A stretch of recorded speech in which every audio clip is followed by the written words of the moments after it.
Así es, Ana, tenemos información muy importante para todos ustedes que están pendientes de Hola El Salvador. Ya sabemos que es lunes, inicio de semana, y es por eso que es muy importante conocer de los diferentes temas que se abordan en la asesoría migratoria. Como siempre, Heriberto Rivera con nosotros. Hoy muy triste lo recibo porque no está con nosotros en el set, Heriberto, pero gracias por acompañarnos una vez más de manera virtual. Lo vamos a tener para que nos aclare muchas dudas sobre las nuevas órdenes ejecutivas. Sabemos que recientemente los Estados Unidos pues cambió de presidente, ¿verdad? Cuenta con una nueva administración. Ahora Joe Biden junto a Kamala Harris y todo el equipo que ya hemos estado conociendo en noticias y diferentes periódicos también. Entonces es un tema muy importante sobre las nuevas órdenes ejecutivas, y además otro tema, Heriberto, que luego vamos a comentar, que es la autopetición para víctimas de violencia doméstica. Desde ya lo menciono por si hay alguien en casa que nos está viendo y ha sufrido de violencia doméstica y quiere solicitar una visa para los Estados Unidos, pues no nos cambie, porque ese es un tema que también vamos a tratar esta mañana. Y hoy sí, Heriberto, ¿cómo está? Buenos días y qué gusto tenerlo nuevamente. Buenos días, Pamela. Un gusto también estar aquí otro lunes para poder informar a los salvadoreños que están esperando por esta información. Un tema interesante que muchas personas podían preguntarse: ¿y qué tiene que ver este tema con los salvadoreños que viven en El Salvador? Pues tiene que ver mucho, porque tienen familiares en Estados Unidos que están indocumentados, están bajo TPS, están bajo DACA, y estas órdenes ejecutivas afectan o podrían afectar en el futuro a todas estas categorías. Sí, es cierto, y es que conocemos que hace 2 semanas el presidente Joe Biden firmó 3 órdenes ejecutivas que era dirigida a reunir a las familias que estaban separadas y a restaurar también el sistema de asilo y a abordar con sus socios regionales las causas de la inmigración. Toquemos un poco este tema, Heriberto, sobre estas 3 órdenes que firmó el presidente Joe Biden, y por qué es importante que las familias en este momento conozcan al respecto y cómo puede pues aplicar a los familiares que tienen en los Estados Unidos, cómo puede esto repercutir también. Mira, estas órdenes ejecutivas, muchas personas de los que apoyan a los inmigrantes o ayudan a los inmigrantes, las organizaciones, está dividido cómo se sienten ellos. Unos se sienten que el vaso está medio vacío, otros sienten que el vaso está medio lleno. Dicen que pudo haber hecho más desde que comenzó su presidencia, como se había hecho en las promesas, y que con las órdenes ejecutivas no ven mucho al respecto. Sí se ven una esperanza de que están hablando del tema migratorio, pero no ven algo concreto. Y ya vamos a hablar de esas cosas concretas que muchos creen que puede estar haciendo, que pudo haber hecho, para ayudar a personas que están sufriendo o personas que están esperando un proceso migratorio. Por ejemplo, la primera orden que hablaste, que está dirigida a reunificar a las familias, a los niños. Hay una cantidad de niños que están solos en Estados Unidos, que algunos llevan año y medio ya sin sus padres, y quieren que se reunifiquen a esos niños. Pero hay que ver el otro punto.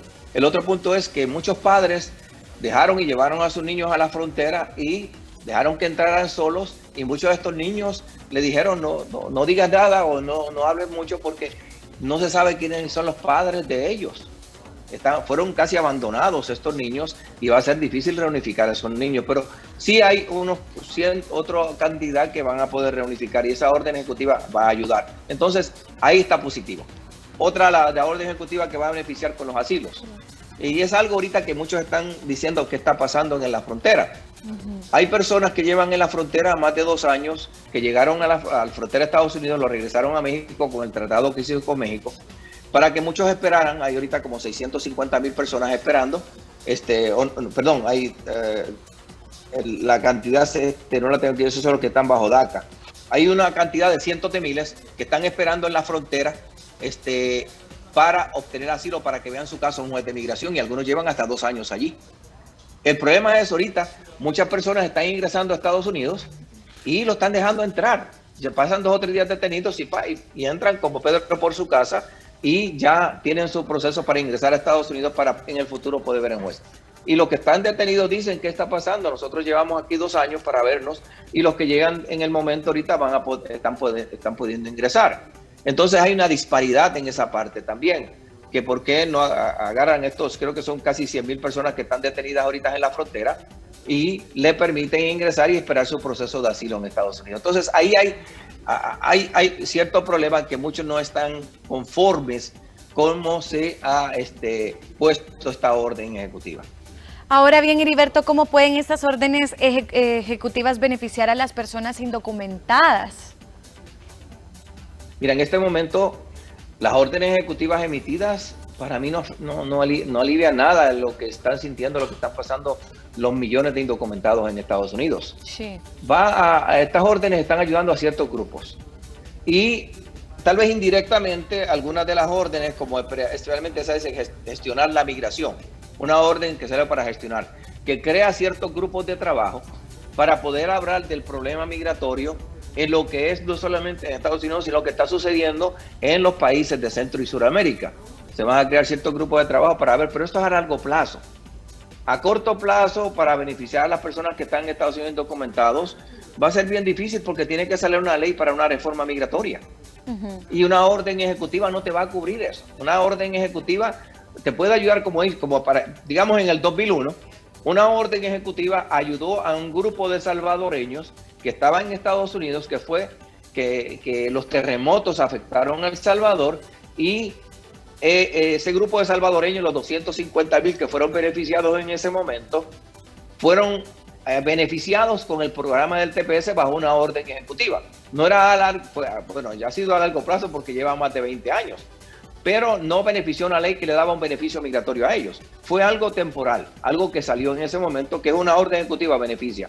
La orden ejecutiva del 2012 del presidente Obama para DACA benefició a los 650,000, 700,000 jóvenes que habían ingresado a Estados Unidos, niños, jóvenes, y fueron beneficiados para poder sacar un permiso de trabajo en muchos casos y estar ahorita tener algún beneficio migratorio en Estados Unidos. Entonces, las órdenes ejecutivas benefician a ciertos grupos, pero una orden ejecutiva no te puede beneficiar a los 15 o 20 millones de indocumentados en Estados Unidos. Tiene que ser una ley que salga de la Cámara de Representantes, se apruebe por el Senado y la firme el presidente, el cual para mí es cuesta arriba, va a ser difícil. Claro, las entidades proinmigrantes, Heriberto, ¿cómo ven estas órdenes?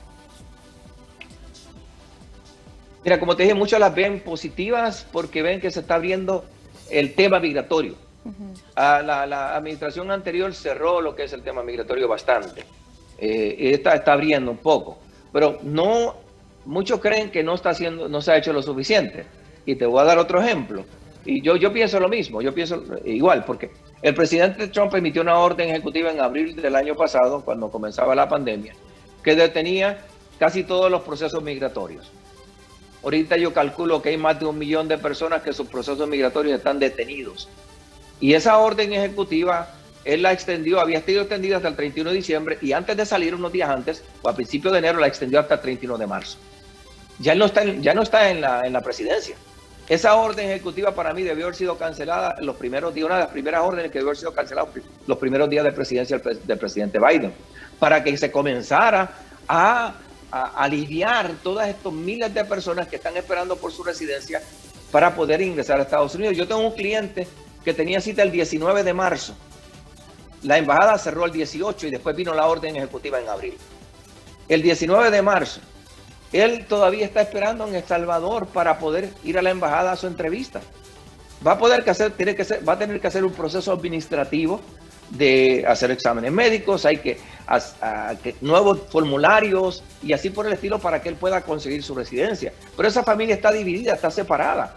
Y como él es un ejemplo de miles de personas que fueron afectados por esta orden ejecutiva también, porque si bien es cierto, cerró el consulado, pero al emitir la orden ejecutiva detenía su proceso completo hasta nuevo aviso.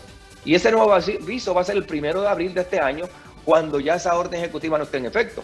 Y después va a tener que esperar a que empiece este proceso administrativo y le diga a la embajada, sí, ya puedes hacer una cita para llegar, que tal vez no sea hasta julio, agosto, no sabemos cuándo va a suceder, porque la embajada no está atendiendo casi ninguna persona en el momento. Entonces, para mí esa orden ejecutiva debió haber sido una de las primeras que canceló el presidente Biden. Esa es mi opinión personal. Hablaba también sobre las órdenes ejecutivas, dentro de estas, sobre fortalecer el proceso de asilo en los Estados Unidos. Ya, Heriberto, ¿me escucha bien? ¿Sí? Sí, Sí. te escucho bien. Aquí Ok, se me fue la perfecto. pantalla un momentito, pero te escucho bien. Ok, Ajá. sí, que les estaba hablando sobre ¿Cómo dijiste la pregunta que me hiciste? ¿Cuál fue? que les Ajá, hablaba sobre te la escucho. orden ejecutiva, Heriberto, sobre fortalecer el proceso de asilo en los Estados Unidos. ¿Usted cómo ve este proceso? ¿Considera que va a mejorar este proceso de asilo en los Estados Unidos? Mira, esperamos que mejore, porque ahorita en la actualidad hay aproximadamente 1 millón de casos esperando para ser vistos por un juez de inmigración. 1 millón de casos de personas que han aplicado para asilo en Estados Unidos. En la actualidad, ventilar un caso de asilo a un juez está tardando entre 3 y 4 años. O sea, una persona ingresa a Estados Unidos, dicen sí, podrías calificar para asilo, tienes la base para asilo, ya ingresas y esa corte va a ser en 3 o 4 años. Y lo que yo he visto en muchos casos, que en 3 o 4 años le dicen, no calificas para asilo y ya te tienes que ir cuando ha tenido permiso para trabajar por todo ese tiempo. Y ya la persona está sujeta a una deportación. Entonces, sí tiene que mejorar el proceso de asilo, pero también tiene que cambiar la ley de asilo. Para mí es lo primero que tiene que cambiar, porque la ley de asilo, la ley de asilo no es es bien específica en las personas que pueden aplicar para asilo en Estados Unidos. Y la mayoría de las personas que están aplicando para asilo en Estados Unidos en la actualidad es por criminalidad en sus países. Y la criminalidad no es una base para otorgar un asilo en Estados Unidos. Claro. Es que tenga problemas, que sea perseguido por religión, por política, por sus creencias, creencias religiosas, lo político. Son 5 bases para poder obtener ese asilo, pero la religión no es uno, perdón, la criminalidad no es uno de ellos. Claro. Para eso tiene que haber un cambio en la ley. Durante la presidencia de Obama dijeron que sí, que lo iban a permitir, pero nunca fue cambiada la ley. Entonces, sí, esta orden ejecutiva va a mirar lo que es el proceso de asilo en Estados Unidos, pero para que todo esto suceda tiene que haber cambios en las leyes y así puedan beneficiar a las personas que están aplicando para asilo. Estaban emitiendo, antes de la pandemia, aproximadamente se estaban aprobando 1 de cada 5 asilos, el 20%. Imagínate, bien baja la cantidad de asilos que se está aprobando en Estados Unidos, aunque si bien hay millones de personas que están aplicando para asilo, cientos de miles están aplicando para asilo. Entonces, es positivo que vayan a ver, que se vea qué está sucediendo, que ayuden a las personas que están llegando a la frontera. Para mí lo primordial es esas miles de personas que están detenidos en México, que los tienen en un lugar, o sea, ellos no están libres, están como presos en un lugar, que vean esos casos y si le pueden permitir ingresar, que ingresen a Estados Unidos y esperar su proceso dentro de Estados Unidos. Pero que los mantengan ya allí, como llevan más de 2 años algunos, en las situaciones que se encuentran ellos, también pensando en el problema que estamos pasando con la pandemia en la actualidad. Para mí es inhumano tener esas miles, cientos de miles de personas detenidos en México. Y espero que los puedan ayudar. Heriberto, también el nuevo presidente Joe Biden emitió una orden para detener las deportaciones. No sé si nos puede decir rapidito sobre si se está cumpliendo esto o cómo se está dando también, porque hay muchas personas que a veces solamente por la noticia de que se va a emitir o que se emitió, ya tienen la esperanza al 100%. Mira, muchas personas que estaban en centros de detención cuando salió esa orden ejecutiva, como dice, volvieron a vivir. Pero desafortunadamente un juez en Texas canceló esa orden ejecutiva. No la canceló, la detuvo. Esa orden ejecutiva, las deportaciones continúan. Está habiendo cientos de deportaciones todas las semanas. En El Salvador están llegando vuelos de deportados. Estos días estaba viendo una noticia sobre eso. Entonces, las deportaciones, aunque la orden ejecutiva decía vamos a detenerlas por 90 días, por un moratorio, un juez dijo no, van a seguir las deportaciones. Comienza el jueguito político de nuevo. Cuando estaba el presidente Trump, a él le detenían sus órdenes ejecutivas cada vez que ponía una. Rápido salía un juez y la detenía. Hoy, el presidente Biden, le van a hacer lo mismo cuando los jueces tengan la oportunidad de detenerla. Ese es el juego político que yo le llamo. Y mientras tanto, ¿a quién afecta? A las personas. A todas estas personas, estos que están en centros de detención, que tal vez tengan que seguir allí, que no los van a dejar salir. Ya he escuchado un montón de historias, después que salió esta orden ejecutiva, de personas que entrevistan lo que sienten ellos porque la orden no la van a poner en efecto. Entonces, o porque un juez canceló esa orden. Eso es un jueguito. Estos días estaba viendo una noticia, un salvadoreño que deportaron, llegó a El Salvador y el mismo avión que llegó a El Salvador lo regresaron a Estados Unidos porque había un problema con su caso y a las 2 semanas, como la orden ejecutiva no tomó efecto, lo volvieron a deportar. Entonces es triste lo que se está viendo y yo espero que puedan resolver esto en el futuro, especialmente muchos que están en centro de detención y llevan ahí meses, meses detenidos y separados de sus familias. Claro, y es muy importante que todos conozcamos al respecto porque a veces únicamente nos dejamos llevar por solamente una información y no indagamos a lo que realmente está sucediendo. Heriberto, tenemos que hacer, fíjese, una pausa, pero obviamente nos vamos a quedar con usted. Yo quiero consultarle sobre el TPS, consultarle también sobre el tema que dijimos de la autopetición para víctimas de violencia doméstica, que es un tema muy amplio también, que desgraciadamente vimos más que en aumento por este pasado año 2020, cuando fue la cuarentena, ¿verdad? Por el COVID-19, se sufrió de mucha violencia doméstica y muchos pues quieren vivir ahora en los Estados Unidos, están solicitando esa visa. Entonces, eso, como es muy largo, Heriberto, yo quiero hacer una pequeña pausa y luego, ¿le parece si continuamos con más? Aquí voy a estar pendiente. Gracias. Le agradezco muchísimo, Heriberto. Nosotros vamos a... Gracias por continuar con nosotros con más de Hola El Salvador y escuche qué rico, ya barriga llena, corazón contento, qué rico comimos junto a Raquel y a Moisés. Y vean, hoy vamos a continuar sobre nuestro tema de asesoría migratoria. Hablamos que íbamos a ir con una segunda parte junto a Heriberto y es que hablamos sobre las nuevas órdenes ejecutivas del presidente de los Estados Unidos, Joe Biden. Y además hay otro tema muy importante a tratar que yo se los mencioné, que es la autopetición para víctimas de violencia doméstica. Este tema es el que vamos a tratar en esta segunda parte, así que yo le doy la bienvenida nuevamente a Heriberto. Heriberto, ¿me escucha bien? ¿Ya está listo?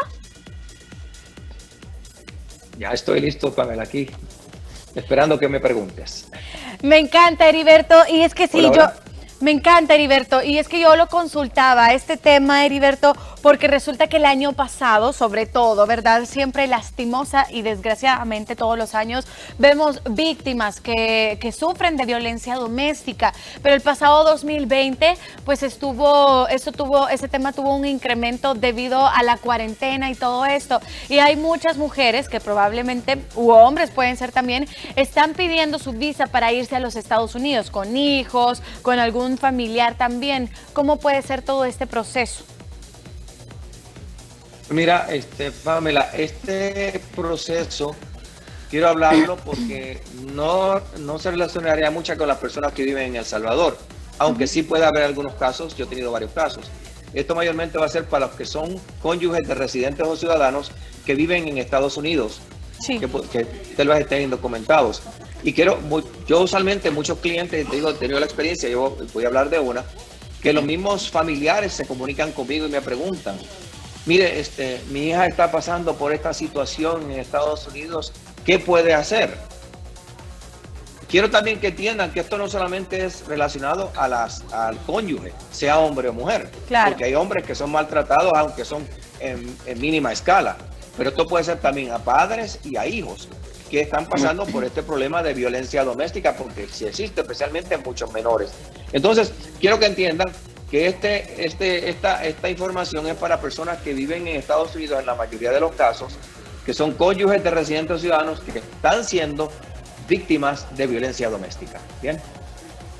Sí, definitivamente. ¿Cuáles son los requisitos para presentar esta petición, Heriberto? Porque hay muchos que desconocen los requisitos y también probablemente pasar por esta situación pueda dar una ayuda quizá. Mira, las personas que están pasando por violencia doméstica, vuelvo a repetir, sea un cónyuge, sea un padre, sea un hijo, un menor de edad, está pasando por esta situación, lo primero que debe tener es evidencia de que está siendo víctima de violencia doméstica. Puede ser que haya reportado, en muchos casos lo reportan a las autoridades, y llega a la policía, hace un reporte y a veces detienen a la persona que está siendo violento, al agresor. Y si lo detienen ya se puede conseguir un reporte de la policía que hubo una denuncia. Puede ser también de vecinos vecinos que conocen la situación que está viviendo esta persona, que puedan dar una declaración jurada que esta persona está siendo víctima de violencia doméstica. En muchos casos aquí, muchas personas se van a refugios, especialmente refugios para mujeres que sufren violencia doméstica, que están pasando por esa situación. Van a refugios, ahí las atienden, le dan un lugar donde vivir temporalmente, le dan ayuda emocional, psicológica, para que ellas puedan seguir adelante y así por el estilo. Y si tú llegas a un refugio, va a haber un récord que llegaste a hacer, te atendió una psicóloga, va a haber ciertos reportes también. Entonces sí hay que tener evidencia para que la persona lo pueda hacer. Es un proceso que uno lo puede hacer, no tiene que depender de ese agresor, sea residente o ciudadano. No tiene que depender de ellos. Esa misma persona se puede autopeticionar, el formulario es el I-360, se somete a migración. Y si es por violencia doméstica, tampoco hay que pagarle nada a migración. El proceso se va a hacer sin costo por las autoridades migratorias. Entonces, pero sí hay que tener evidencia de que existe esa violencia doméstica. ¿Qué pasa con todos aquellos que tienen temor, Heriberto, que quizás están hablando con los familiares acá en El Salvador y les dicen yo tengo miedo, yo no sé qué hacer, probablemente yo que soy indocumentado, la ley no me va a proteger? ¿Qué pasa con todos ellos?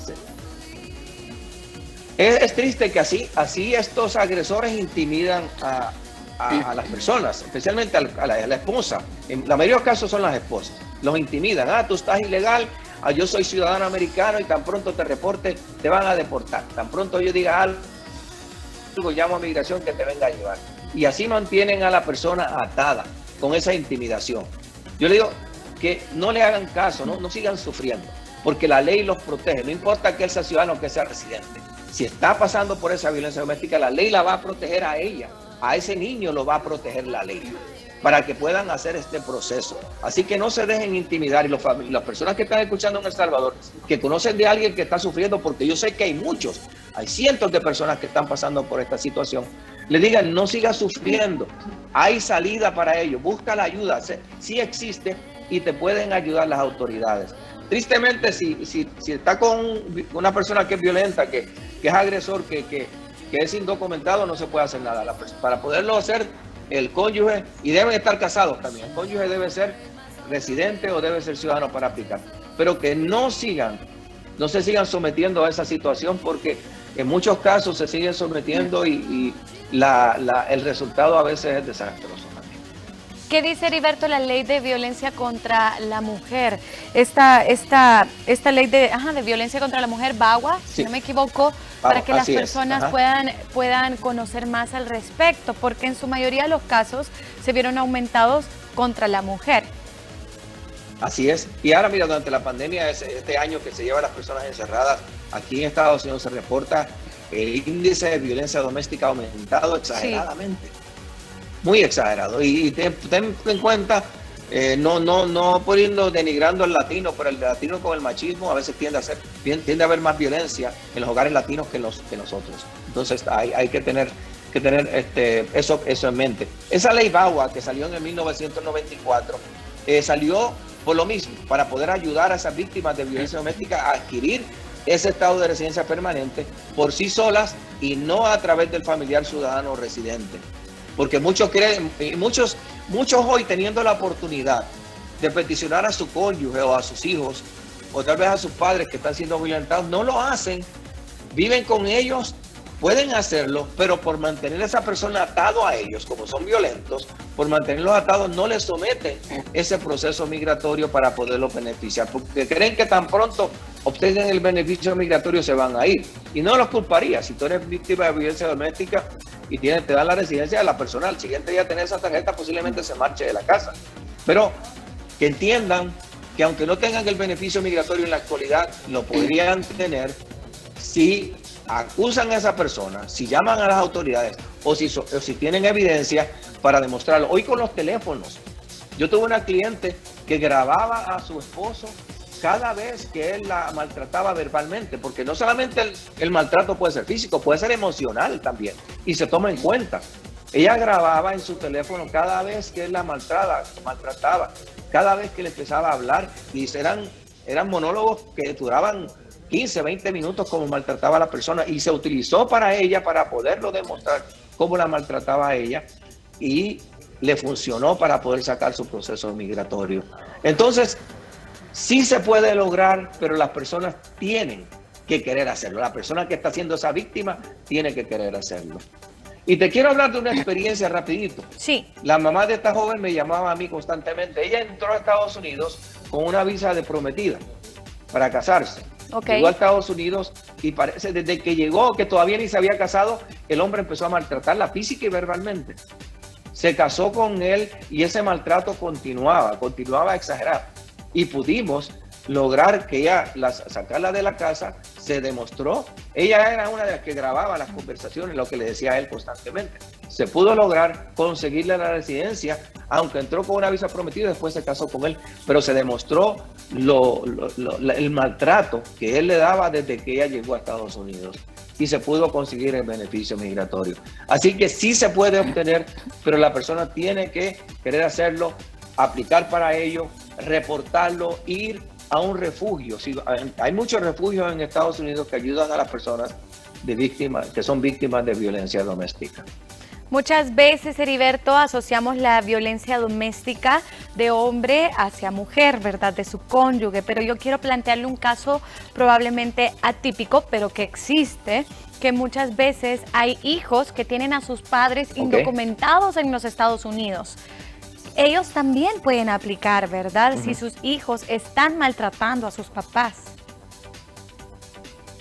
Claro que sí, pueden hacerlo. Si tú eres padre y te tienen indocumentado acá y tu hijo es residente o ciudadano y puedes demostrar que ese hijo te maltrata, puedes aplicar para obtener la residencia, puedes aplicar para ese proceso I-360. La ley te lo permite. Muchas veces creen que cuando hablamos de violencia doméstica o hablamos de los beneficios solamente es para cónyuges. Y no es cierto. No. También aplica para padres y aplica para hijos. La ley lo dice. Al leer la ley ahí se encuentra que pueden aplicar ellos para este beneficio migratorio. Al principio me preguntaste si la persona estaba en El Salvador. Yo tuve un caso que la persona estaba en El Salvador, hace unos años atrás. La persona estaba en El Salvador. Pero fue que ella llegó a Estados Unidos con una visa de inmigrante. El esposo nunca le procesó la residencia, llegó una visa que le permitía ingresar ya casada, pero no era la residencia, en ese momento se permitía.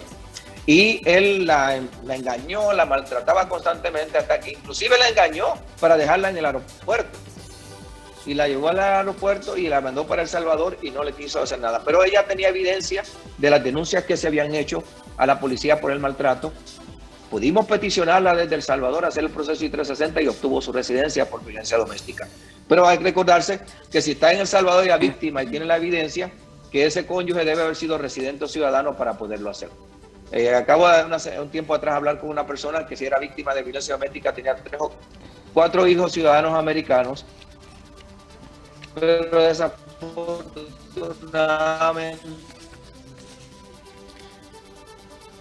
Bueno, ahí tenemos a Heriberto en pantalla, estamos perdiendo un poco la señal, pero en conclusión sobre este tema de la petición, la autopetición para víctimas de violencia doméstica, es que no tengan miedo. Si usted tiene algún familiar que le haya comentado al respecto, que haya sufrido de violencia doméstica o que esté sufriendo de violencia doméstica, Heriberto nos estaba explicando sobre cómo funciona esta ley y que también nos protege, no solamente a las mujeres, hombres también que pueden haber sido víctimas, los padres también, no solamente porque sus hijos se los llevaron a los Estados Unidos, significa que el poder está en ellos o que no pueden ustedes denunciar o no pueden hacer su autopetición de visa. Sí lo pueden hacer, así que eso es parte de lo que nos estaba comentando Heriberto. Y hablábamos, Heriberto, les decía yo, antes de recuperar la señal con usted, que no hay que tener miedo, hay que hablarlo y sobre todo también conocer sobre estas leyes. Siempre es muy importante tener conocimiento. Ahora los Estados Unidos ha tenido un nuevo cambio, ¿verdad? Un nuevo gobierno. Entonces, esto también es muy importante, que siempre nos mantengamos informados. Esto no está escaso, esto siempre sale a la luz de todos, tanto como de El Salvador como en Estados Unidos, para que conozcamos sobre nuevas reformas, sobre las leyes también que los Estados Unidos tiene. Y por supuesto, tenemos a Heriberto, que siempre nos da esta asesoría migratoria acá en El Salvador, para que nos pueda aconsejar cómo hacer las cosas en orden y de la manera correcta, Heriberto. Mira, es importante que las personas que escuchan, que tienen a sus familiares en Estados Unidos, esté documentado o indocumentado, que le informen cuando escuchen esta información. Claro. De las víctimas de violencia doméstica, conoces a alguien, un familiar tuyo que está pasando por esta situación, díselo. Mira, tú tienes una salida, se puede hacer algo. Vamos a buscar información y ver cómo lo podemos hacer. Y lo mismo en lo que son las otras información que damos todas las semanas, informar a las personas sobre las órdenes ejecutivas. Hace unas semanas atrás, cuando entró el nuevo presidente, hablamos sobre ello. Hoy estoy hablando otra vez por las nuevas órdenes que salieron. Pero que le digan a las personas, mira, ya muchos los están engañando hoy en Estados Unidos diciendo la reforma migratoria es un hecho.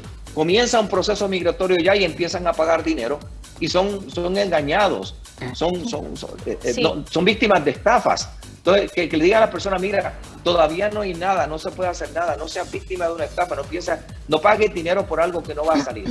Que ellos pueden ayudar a su familiar que está en Estados Unidos, informarle y decirle, no hagas las cosas todavía porque todavía no hay un proceso migratorio que tú puedas aplicar para él. Okay. Pero si los ayudan y le hablan, sí podemos hacer algo. O sea, esta información es para ustedes, para los televidentes, especialmente que tienen familiares indocumentados en Estados Unidos. Gracias, Heriberto, por la información. Gracias por siempre tener el tiempo para ayudarnos acá en Hola El Salvador. Los contactos de Heriberto Rivera están en pantalla para que usted pueda también pedir asesoría, www.ayudamigratoria.com.sb desde Estados Unidos, incluso también para los que nos ven a través de nuestro Facebook. Ahí está la información, siempre el código y por supuesto el número de teléfono para contactarse con Heriberto. En Facebook está como Ayuda Migratoria y en Twitter como @migracionSB.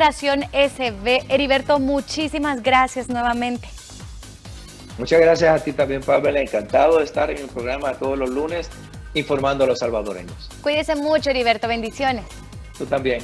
Gracias.